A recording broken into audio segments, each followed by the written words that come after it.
Okay, good afternoon. My name's Ron Serpico. I'm the mayor of Melrose Park.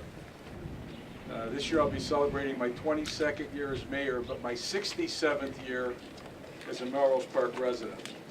So obviously what's happening now is near and dear to my heart and very troubling. We have a little agenda here tonight that I'm going to get to in a minute, but I'd just like to start today by reading a quote from Mr. Jim Edwards, who's the CEO of Pipeline, the partial owner of the company, which said that the Chicago Tribune was put out by the fact that these hospitals have some issues and problems from a financial perspective. We still feel strongly our resources, our finances, and our experience can come in and make a difference, and for lack of a better way, save these hospitals. And that's the whole point of this. We feel right from Jump Street that Pipeline has been disingenuous with the state and with the residents. As I indicated to somebody in a conversation a little while ago, this isn't a bar where you have two sets of books. This is a $70 million deal that required a lot of due diligence on the part of the hospital, so I refuse to believe from the day that they closed on the deal, within such a short period of time they're ready to close the hospital. So obviously it appears that that was their intention, from the beginning. So I'd like to introduce at this time State Representative Emanuel Welch. Chris has been one of the people, along with State Representative Willis, that have been heading the work on this with regard to this legislature. Chris?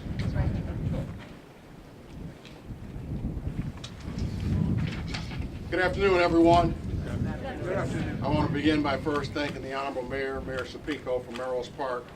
I want to thank my good friend, leader Kathleen Willis from the 77th District.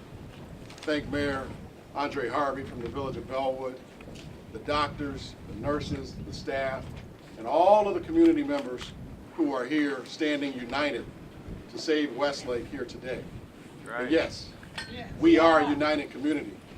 We are here to fight to keep Westlake open. That's right. Yeah.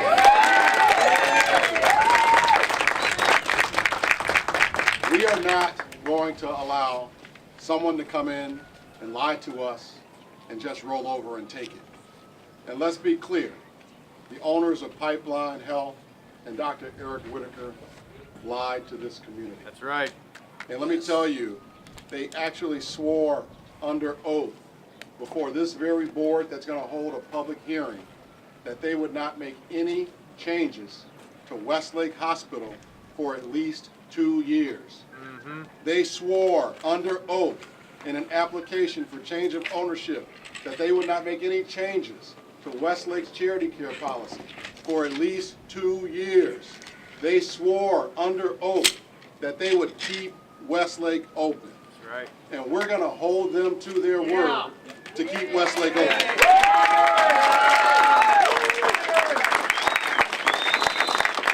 I stand here with the mayor and all of these folks in the community to call on Pipeline to do what they said they were going to do. If they don't, we have two requests here today. Number one, we're going to ask the Illinois Health and Facility and Services Review Board to suspend approval of their application until Melrose Park's lawsuit has been heard, until it is done and completed. That's in accordance with their own rules. That's number one. Number two, we're going to ask this board to bring in the Illinois Attorney General. We want Attorney General Raoul to come in and investigate these intentional misrepresentations made under oath in order to get the community to stand down so that they can come in and stand up and lie to all of us. We're here. We're fighting back. We're not going anywhere. And we're united because we're going to keep Westlake open.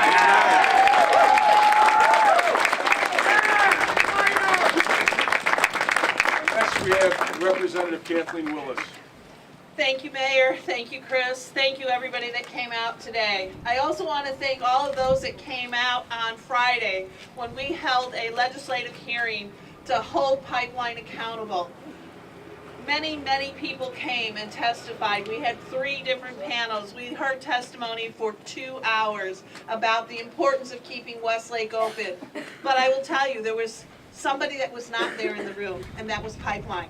They did not come to hear what was being said. I hope that they looked up the testimony because it was recorded, but they need to hear, and that's what today is for them to hear straight from you why it is so important to keep this community hospital open. We need to have them hear on how many of us have had our children born there, how many of us have had our grandchildren born there, how many of us have been born there. Chris was born there, so we know that. So that is something that's truly, truly important to the community. It's important also, there are 50 behavioral health beds at that hospital. That helps people throughout our community. It touches not just Melrose Park, but it also touches Northlake, it touches Bellwood, it touches Franklin Park, touches Maywood. All of the surrounding communities depend on Westlake Hospital. So when you close Westlake Hospital, you affect many, many communities and thousands of people, and we cannot have that happen. So I thank you all for being out here today. Please sign up to be heard. If you don't want to speak, at least sign in that you're saying that you are here in support of keeping Westlake open. Actually, we're Save Westlake! Save Westlake! As Kathleen mentioned, it affects other communities other than Melrose Park. With that, I'd like to introduce our neighbor, our friend, Mayor Harvey from Bellwood. And Andre gives us two perspectives. Obviously, he's the mayor of Bellwood, and actually he's a former firefighter that has used Westlake in the past. Mayor Harvey? Thank you, Mayor. Thank you, Mr. Speaker. Good afternoon. Good afternoon. I'm Andre Harvey from the village of Bellwood, the mayor of the village of Bellwood. But not only am I the mayor of the village of Bellwood, but I was a firefighter for 26 years, and I worked on the ambulance as an emergency medical technician for many, many years. And in those years, I had the pleasure of picking up many patients and taking them to Westlake Hospital, a community hospital that is close to our communities, and as we know, time is valuable. And some of our older residents who wait to the last minute to call because they may be having chest pain or stroke, when we get there and we know that Westlake Hospital is closed and it's a community hospital, it eases our pain, it eases our anxiety, and it eases their anxiety. Because Westlake has been around for almost 100 years now. And I've picked up so many patients that will say, well, you want to go to a different hospital? No, take me to Westlake Hospital. It's in the community. I've been in the community for years, and I love Westlake Hospital. Number two, as the mayor of the village of Bellwood, you don't know how you're going to miss something until it's gone. And we're here to fight for Westlake because we know that Bellwood and Melrose Park and Maywood, we are one community together, and we need the customer service and the people at Westlake Hospital. Lastly, can you imagine there's over 800 jobs at Westlake Hospital? We're always talking about we need jobs and people need jobs to eat. There's no way we can sit down and not fight for Westlake Hospital because there's so many mouths to feed. And I've been living in the village of Bellwood for 50 years, and then as a youth, Westlake Hospital gave me an opportunity for a job because they hire our youth in our community. We're always talking about our youth need something to do. Westlake Hospital is giving back time and time again. So let's fight for Westlake Hospital. Save Westlake! Save Westlake!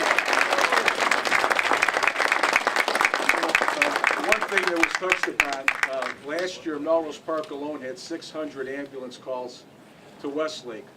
That doesn't account for Bellwood or for Maywood. And what will happen is, without that emergency room, which Westlake is certified for strokes, they have a NICU unit at behavioral health, which was mentioned, that'll try to force them either to Loyola or to Gottlieb. And if they get inundated, then they'll have, I believe they call it a bypass, where they put it on, don't come to our hospital. So imagine having somebody in a serious medical condition that can't go to Gottlieb, can't go to Loyola because they've got all of these extra patients there. With that, I'd like to introduce two doctors. The first one is Dr. Glenn Kushner, and then after that, Dr. Sam Yunez. Dr. Kushner, please. Thank you all for being here. I just want to also say that as president of the medical staff, I've been involved. I heard all kinds of stories from Pipeline before they came in, how they know how to run a community hospital, how they know how to turn things around, how they want to work with us. And what did they do? They came in and they closed us down without even saying anything to us at all, other than we found out in Crane's Chicago magazine. That is not right. We should not let them get away with this. Then they go on to say in their safety net impact statement, the discontinuation of services at Westlake will have no adverse impact on essential safety net services to the community. This is a lie, and everybody here knows it's a lie. Yes. All right, and I stand here representing the doctors, the nurses, all the staff at Westlake, all feel the same way. We are not abandoning this hospital. We are not abandoning this community, and although I wasn't born here, my 2 children were. All right. All right, thank you very much. Thank you.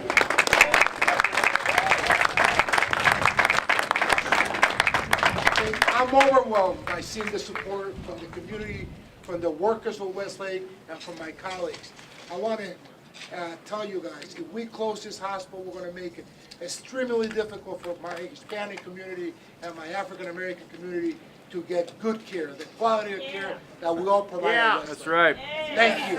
Thank you for being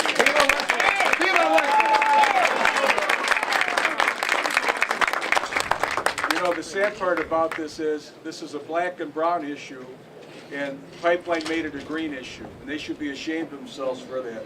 Yeah. Now I'd like to bring a resident of the community up. Where's Irma? Irma Hernandez? She's right here. Right behind you. Irma. Okay, thank you. My name is Irma Hernandez. I am married and I have 3 children, 18, 15, and 6 years old. My family has lived in Melrose Park. I have been volunteer in the community for 50 years. My children attend the school in District 89, 209. The oldest attends PMSA, and I have been volunteer with Paso West Suburban Action Project for 10 years. I am also part of Mount Carmel and St. Charles Borromeo Church. My family and I have received medical attention at Westlake Hospital for more than 15 years, and I am here to ask that the hospital stay open. My 2 daughters were born at Westlake, and the service was excellent, especially when I was attended by Scalabrinians, the previous owner.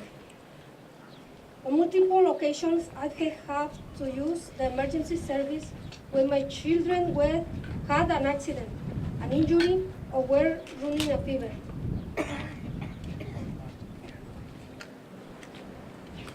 Now they want to close Westlake. I have been remembering my town in Jalisco, Mexico, how we didn't have a hospital nearby, and when someone was sick, they had to travel an hour or more to the nearest hospital without an ambulance. I feel that having Westlake has been a blessing. We should be building, not destroying. I ask that instead of thinking about the money, thinking about the lives that Westlake is saving.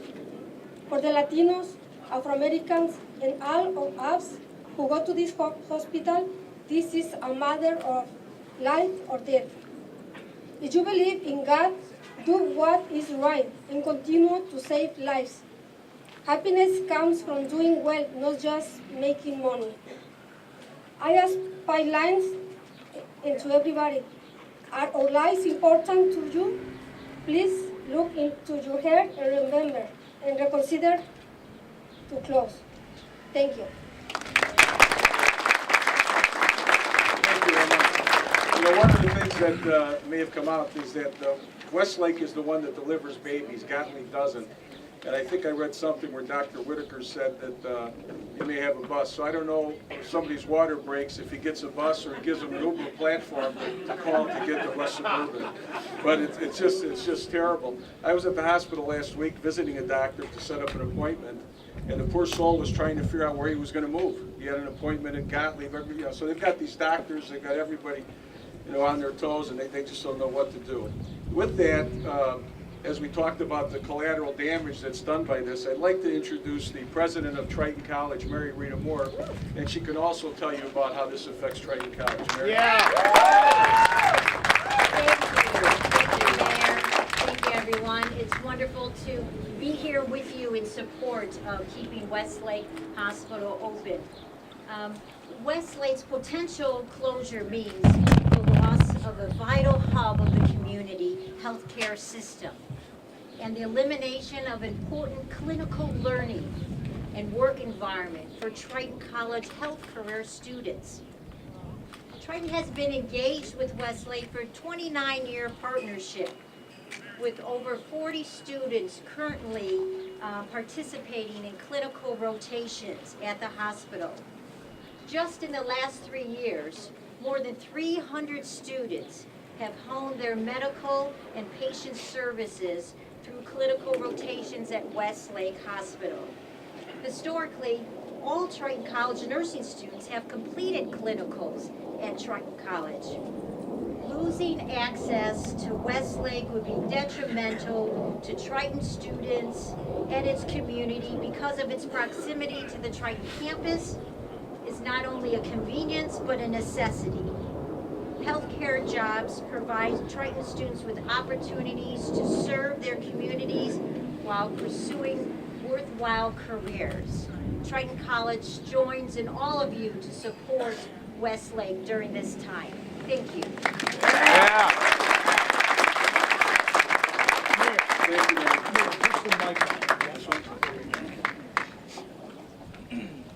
Next, I'd like to introduce Proviso Township Mental Health Committee Executive Director, Jesse Rosas. I also like to recognize Paso. I know they've been leading the fight, and I want to, excuse me, I want to hit you. I want to acknowledge you. And of course, I also want to mention on Thursday night, I did talk to Commissioner Chuy Garcia. He's in D.C. He won't be back till later today, and I have his full support. And just to let everybody know, Congressman Garcia is with us in this effort to keep Westlake going. So just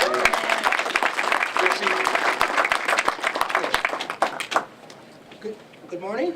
My name is Jesse Rosas, and I'm the Executive Director for the Proviso Township Mental Health Commission. And I'm here today representing families with mental illness. And let me give you an idea of how this is going to affect us. In the last 12 months, we've provided services to 3,800 families. There's 3,800 individuals that need mental health and developmental disability services. Of those, 648 came through Westlake Hospital. They came through their emergency rooms. And after that, we step in and we help them. We've been inundated with calls saying, what's going to happen to us? Where are we going from here? And all I can do is say, me and the people here are going to stand behind you. We are not going to let you fail. And we're hoping that Pipeline will reconsider and say the same, and say that they're not going to leave us out there without support. So thank you for your support today. Español. Muchas gracias. Estamos hoy aquí para ayudar a la gente que sufre de la salud mental. Y queremos decirle que no vamos a dejarlos sin ayuda. Vamos a hacer todo posible para ayudar a las familias y para asegurar que este hospital que no se va a cerrar. Y si algo pasa, estamos aquí para soportarlos. So no lo vamos a dejar. No se preocupen. Gracias.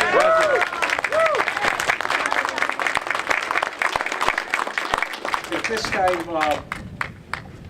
and then we'll finish up with our special guest who's really he made a special call over the weekend at church. We have our attorney, Ari Scharg, here. Ari, the special counsel that's heading the lawsuit that was filed last Thursday against Pipeline. Ari? Sure. Thank you. Last week on Thursday, March 7th, the village of Melrose Park filed a lawsuit against Pipeline Health alleging fraud and conspiracy for making false and deceptive statements in connection with the purchase of Westlake Hospital. The lawsuit was filed in the Circuit Court of Cook County, and we have copies of the complaint here if anybody would like them. Just want to identify a couple of the misstatements that Pipeline made in connection with that purchase. Number one, quote, Westlake will continue to operate for the benefit of the residents of Chicago and the greater Chicago area, including serving poor and underserved individuals through Westlake's charitable activities. Number two, Pipeline's purchase of the hospital, quote, will result in no changes to the scope of services offered at Westlake, end quote. And number three, the charity care policy in place at Westlake, quote, will remain in place for no less than 2 years following the purchase of Westlake Hospital, end quote. Obviously, these promises were all false, as it just took a couple weeks. For them to move to close the hospital immediately. Nobody should be allowed to defraud any community the way that Pipeline did here. That's right. The village is committed to aggressively opposing the closure of Westlake and will do everything in its power to hold Pipeline accountable for its actions. Thank you. Say your name. Ari Scharg.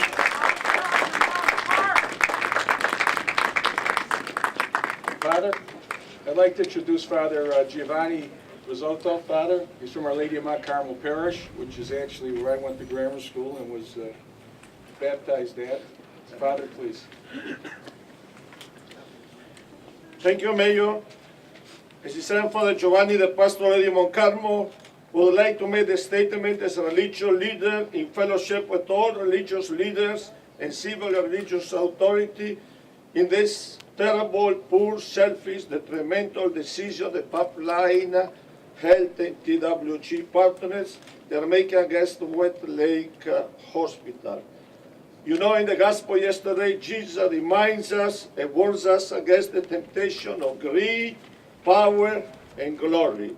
And we know that Westlake is a community hospital, as we've been hearing, and which all the villages that we know will be affected by this decision. And I had in the last 2 weeks dozens of people coming to me begging, please help us to save our hospital. Lucy told me my babies were born there. Mary, my mother, was well cared in the hospital. Several employees have come to me working at the hospital who have been here for years, telling me what is going to happen, what is at stake for us in the upcoming future. Every time I come to this hospital, to visit somebody or pray for someone, I ran into 2 or 3 people that I know and have just been living here only for 1 year. I said to believe our vulnerable community needs, as we've been hearing, Westlake Hospital. I pray that all together we demand, as we have heard, the Illinois Health Facility Service Reward Board, a state representative of local leaders, along with Mayor Ron Serpico, the old mayors on the other, do everything possible to have a pipeline to keep the hospital going. They came, as we heard, and they believe in community hospitals, so let us demonstrate. And I would like to conclude saying that is a disgrace decision for all of us in this community. I think I call it as hypocrisy. And thanks, but not, we don't take this chance, this decision, and let us continue fighting that this community have the hospital, and let us demonstrate to all the community that health care is needed, and particularly for all our vulnerable community. God bless you. I don't know if anybody has any questions. Media questions. Media questions. I'm sure inside there'll be a lot. Okay, with that being said, I just want to thank everybody for coming out. Obviously, this is the first half. The second half is going to be inside. I want to thank all the doctors from Westlake for coming. Mike Corrigan, our supervisor, who stands behind us. Of course, all the other folks that are here. Joe Tamburino, the mayor of Hillside, is in our support. He couldn't make it today. So I just... oh, Joe's here! He's hiding. Thanks, Joe. And again, I want to thank the media for coming out. This is such an important situation. It's just horrible what's going on in this community. And we just hope that the pipeline will really take a hard look at this and change their mind, because for lack of the nicest thing I could call it is a disgrace. So again, thank you. And that, I guess we'll conclude this for now. Thanks again.